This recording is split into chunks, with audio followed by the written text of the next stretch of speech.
All right. Now I can do this for you. Um, yeah, to begin with, this is one of the things for you to really understand about yourself is that you're always getting into that situation where other people expect you to be the big inspiration in their life. After all, you are a projector. And, the potential in you to be of guidance to the other, to be helpful to the other, to be able to give them the kind of guidance that they need in order to transform their life. And they put all this projection on you that you are really going to be the one that's going to inspire them. And of course, you have no idea, at least before human design, no idea that there was this tremendous pressure that was being placed on you by others, that they were looking at you and seeing something that in fact you didn't even know they were seeing. And of course, being a 3-5, yes, if anything's going to go wrong, like tonight, if anything's going to go wrong, it certainly will. And, you have 7 third lines in your design. So, there are all these possibilities for things to get messed up, for things not to work correctly. It is the nature, after all, of the potential of discovery. Now, one of the beautiful things about being a 3-5 is that, the greatest scientific discoveries that we have had over the last couple of 100 years, probably 70% of them came from 3-5s. At one level there is this, dilemma of, the mistake that happens, and yet at the same time that mistake turns into something that's really beautiful. It turns into discovery. And at the unconscious level, you have this ability through the 5 to be able to universalize. So in fact, the nature of your 3-5 in that sense, the whole beauty of your 3-5 is that there is always this potential for you to discover things intellectually that can be of enormous value in that sense to others in terms of the way you express yourself as an outer authority. Now, of course, what's interesting for you is that your sun and your earth, and you can see that is, the 35th gate, your sun, that is locked away in that sense in an open throat center. The 5 that you have, your earth, your grounding, is locked away in an open sacral center. So there is this, this constantly looking in that sense for, how to find your grounding, how to get your light out, and it always ends up being the other. Now, of course, for you, it's not an easy story. That is, it's not easy to bring your split definition together. You need, 2 activations. You have to have at least the 23rd gate, and then either the 7th gate or the 13th gate in order to pull these aspects together, which means that rather than you seeing that there's something that's missing in you, there's always this dilemma with the other. And again, it comes back to, a whole difficulty that you have in terms of being able to assess who that other is, who the correct other is for you. Now, you have ego projected authority. You have a defined heart center, and a defined heart center that is connecting to the identity through the unconscious 5125. And this unconscious 5125, this is not an easy thing for you to have access to. After all, it is not connected to the throat, so it doesn't have this ability to articulate easily. And it means that for you, only when you are integrated into the world of the other does your authority come to the surface. And this ego projected authority is about, the rooting of that is all in to begin with, the 51st gate. It is your Mars.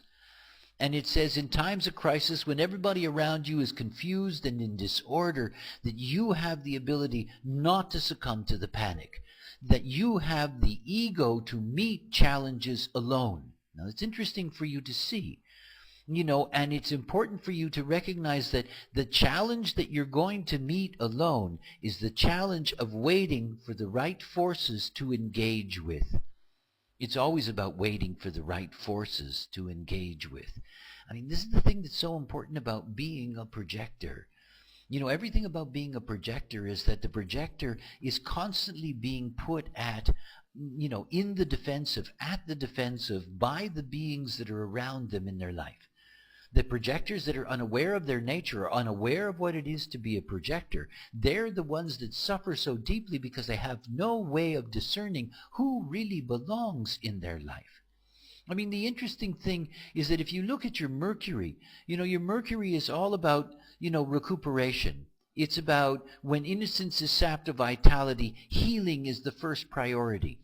And it is about the power of your spirit to heal others, or you becoming somebody who is always having a problem, who always is going to need others to fix you. And the moment that you see the context of the way in which your initiation operates, is that your initiation is all about giving you what your Jupiter provides. That is, harmony through discretion. And harmony is something that's very important for you. The higher goal transcends personal acclaim. You're somebody that can bring the energy of competition to others. You can fill others with a power to compete, a power to initiate, a power to act out their trip in the now. And it's interesting. You have an open throat, but it's very, very powerful, as long as you wait for it to be activated. Now again, something that's very important for you in order for you to have contact with your authority is that rather than being, dependent on those single beings, just like in the earlier reading, very important for you to have those places, those public places where you can be comfortable. Those public places where you can take advantage of, your throat being defined, take advantage of the connections that are going to be there from your ego in that sense, being connected upward to your throat, and then waiting for the invitations to come to you, because they will. And you see, when they come to you, everything about who you are is rooted in this ego driving you. You see, you have something to prove. Everybody who has a defined ego has something to prove. You have something to prove. I have something to prove. My defined ego. You're here intellectually to discover, and you're here through your ego to compete. To compete. You're here to be competitive. You're here to challenge others. You're here in that sense to carry with you a deep potential to be able to, put your thing forward, and to put it forward in a way that makes a difference in the other's life. And remember something about your power with the other, is that you can motivate that other person. You can motivate them, initiate them, and give them a direction. And this is what you're all about. And what you're always looking for is that you're always looking for what is your role. And the thing to recognize about your role is that it's always changing depending on who's there. And that who is there is someone who has to come to you on your terms. On your terms. And the thing that you're here to do is that you're here to push forward what is your discovery. I mean, you're a deeply mental being, and there is a powerful logic in the way in which, your conceptualizing operates. This conceptualizing is very profound. You carry a deep truth in it. You have the same fourth gate, third line that I do. And it looks odd, that line. It's called irresponsibility. The general refusal to apply oneself diligently when one can get by with less effort. But you see, there is something very important in this. There is a deep, deep, deep gift here. A deep gift.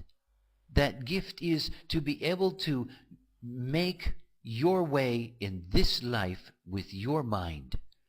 I mean, your mind is a very, very powerful thing. And your mind is here to make money for you. It's as simple as that. You're here to use your mind. You're here to have your mind, finance your life in that sense. And the way in which it does that It does that by you being, you being correct. And that correctness is about a number of things. It begins with waiting for the invitation and not being suckered into, the auric fields of those beings that are unhealthy for you, that are not correct for you. I mean, it is something that is so important for you to grasp. The other thing is you need to work with your five. You have this ability to be able to universalize your conceptualizing. And again, it's something for you to grasp about your mind. Your mind is your ticket. Your mind is the thing that is going to liberate you in terms of the way in which you operate on the material plane. And it is the power of your ego that will establish that. The power of your ego that is your authority to establish that. But only if you resist, initiating, that you resist, getting caught up in being a pretend manifester.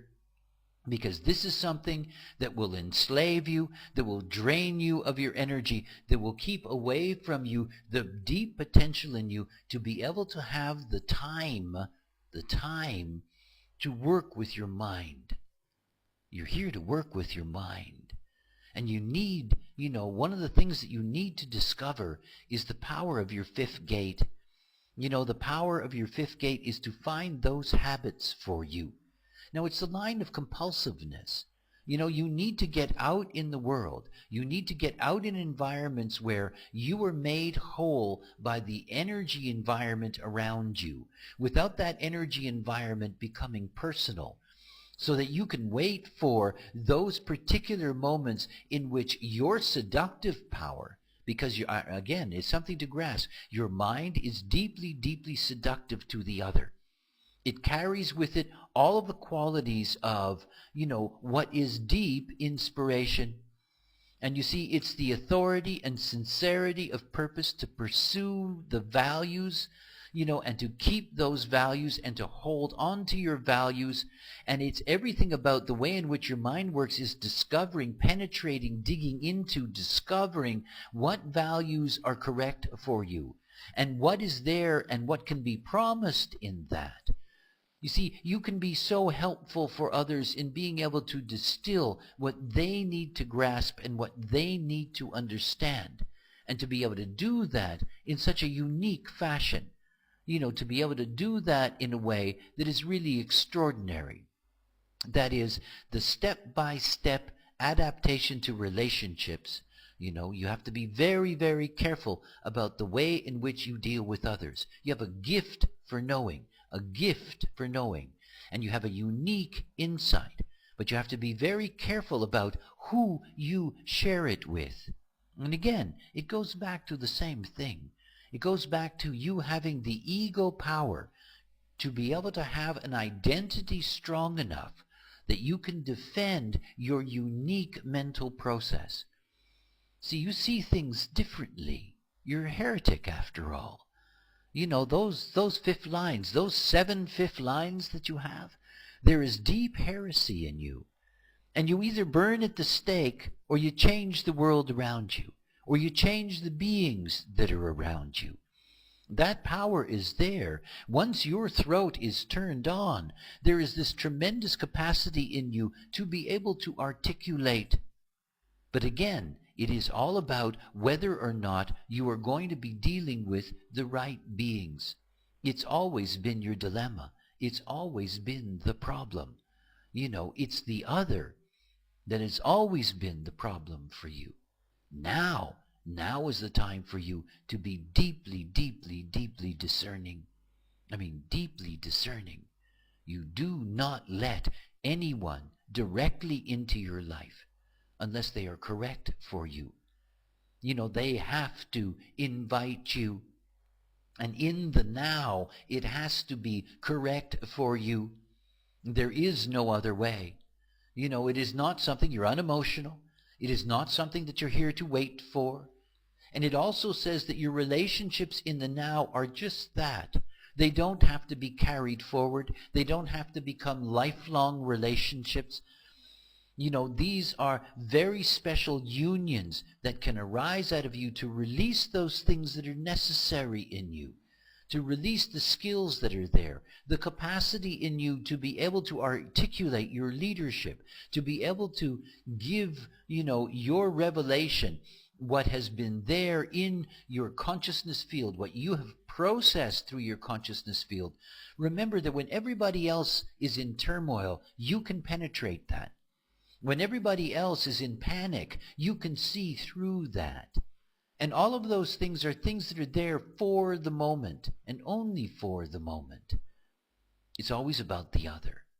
And as a projector, you have to understand that you have to be very, very careful about the way in which you use energy. And that those beings that are in your life, that if they're not correct for you, they're easily going to exhaust you. They're easily going to, put you in a situation where you're at their mercy, and this is not the way in which it's intended to be. I mean, purification, your Mars in the 12th gate, rigorous withdrawal from negative forces. And you have to see that, boredom is the most dangerous thing for you. Because boredom can lead you into accepting those forces that are not deserving of your connection, not deserving of the initiation that you bring them. I mean, think about it this way with your 5125. It's unconscious. You're sitting at a table in a restaurant, and somebody that comes by, says hello, sits down for a minute. There are people sitting around you, and you mention to that person, I don't know what it is. I don't know, maybe it's an art exhibition you went to, or a new yoga teacher that you've met, or, whatever it is. It doesn't matter what it is. Those people around you, that is going to have such an influence on them. And it's something for you to grasp about yourself. You are a profound initiator. It's what you're about. You're a profound initiator.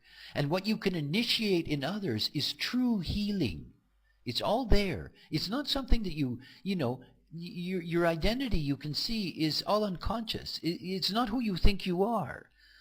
So it's not an easy thing for you to grasp, and yet you have to trust this because it's the core of what you are all about. You're here to initiate direction and well-being in the other. This is what you're about. This is the key for you. And it means that as long as you are operating correctly, as long as you're not initiating, in the sense that you're not launching yourself into any of these things, that you're waiting for those invitations, and when the correct beings are not there for you, take advantage of the public aura. Take advantage of an environment where you can wait for recognition to come to you. And it will. But most important, as a projector, with a cross of consciousness and such a deeply powerful, defined mind, you need your mental adventure. You need your intellectual life. You need your conceptualizing life. And you need never to be afraid to challenge anything at the conceptualizing field. One of the most important things for you to do is to be a debunker. Somebody that looks through and sees the folly and the errors and the misleading concepts that are all around us in our society. So many people are interested in what works. Your particular cross of consciousness is to discover those things that conceptually don't work. And in that sense, being able to provide others with guidance to move them away from what in fact is going to be unhealthy for them as a concept, in order to initiate them into concepts that are truly going to be healthy for them. In this way, you get to fulfill your potential on this plane. And so, my apologies for the way in which this turned out. But I guess in its own way, it has its appropriateness. And to you, you take care. And bye for now.